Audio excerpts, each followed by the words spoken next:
All right, now that you've got your solar panels all hooked up on the roof and the lines are running down to the charge controller, it's time to go ahead and make all these final connections here to the battery and power the system up. So the order in which that you want to connect the components is, first you want to connect the charge controller to the battery, then you want to connect the charge controller to the solar panels, and then you want to connect the battery system to the rest of the components, the 12-volt circuitry and the power inverter.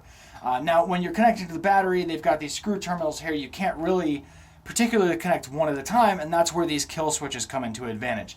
Go ahead and hook up all the ground connections for the charge controller, 12-volt and 12-volt circuitry, and the inverter to the negative terminal of the battery, and then hook up the positive terminals, and then you can close the kill switches in the proper order. And because I don't have a kill switch between the charge controller and the battery, that'll be the first connection made, and that's actually the first connection we want to make, so that's perfect.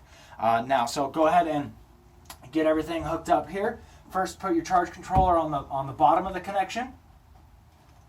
And then make sure that you tighten down the screw terminal here. Now, you're going to want to make sure that you go a little bit more than finger tight, because finger tight's not going to quite be enough, but you don't want to wrench the terminal out of your battery. So just get it down there, make sure it's good and secure, but you don't have to give it too tight of a wrench. And then go ahead and connect the positive side. And you'll notice as soon as I get this thing hooked up here, it powers up the charge controller. That's the kill switch there, and then for the 12-volt circuitry, and then our 120-volt lines here. Tighten that screw terminal on. All right, and again, don't more than finger tight, but you don't have to wrench the thing down and rip the whole terminal out. It's just got to be tight enough to stay in place. All right. So we're nice and secure. We're all powered up here. Now we've got our charge controller connected to our battery.